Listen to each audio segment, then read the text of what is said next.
Well, good morning, church. Thank you for joining us for our daily Devo. Today, we're in Genesis chapter 45, verses 1 through 15. In this section, remember where we are. Joseph has been sold into slavery, and he went through lots in Egypt, but he was faithful, and God kept raising him higher and higher until now he's second in command of Egypt. He's able to interpret Pharaoh's dream in which God warns him about 7 years of plenty, then 7 years of famine. They're a couple years into the famine, and Joseph's family, his brothers, have to come to Egypt because nothing will grow. There's nothing to sustain them, so they have to come and buy grain. Remember, when they run into Joseph, he knows who they are, but they don't know who he is.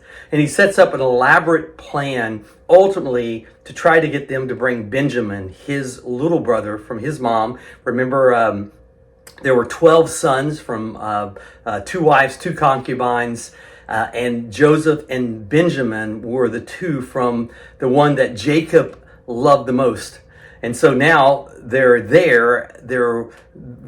that hard situation. They've had to bring Benjamin, and Joseph sets it up to really see if they change. He puts a silver cup in Benjamin's bag, and when they leave, they go and find it there, and all of a sudden they know now this means Benjamin's in trouble, and they do something different. Whereas before they didn't care about Joseph, they were jealous of him. Now they care about their father, and they want to protect. And so they start saying, basically, you can't do this. You can't take him. Let us be your slave. Let us stay.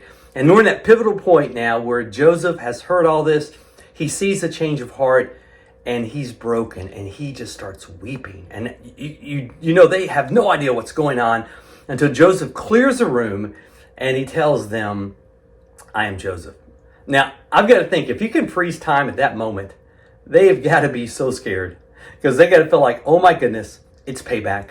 Our heads are about to go off. We're in trouble because look what we have done. Now we're going to reap the judgment.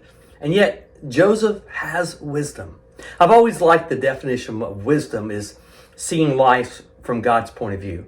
See, Joseph now sees, and he's connected the dots, that had he not went to Egypt, no one would have been there to interpret Pharaoh's dreams. If Pharaoh's dreams hadn't been interpreted, they wouldn't have stored up during the great years for these 7 horrible years, and there'd have been nowhere for Jacob and his family to receive food. They would have died.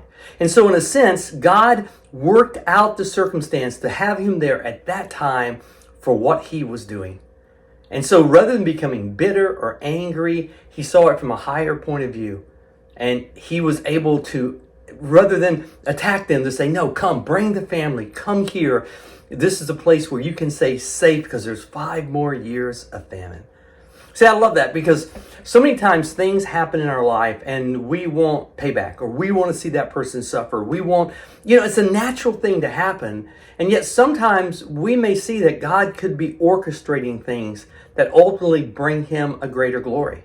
Or even if it's something that's a horrible thing that God didn't cause, we as believers have that confidence that God is able to work all things to the good of those who love him, those who are called according to his purpose, which just means that God can work anything in our life to a greater good, to draw us closer to him, to bring glory to himself, and direct people to Christ.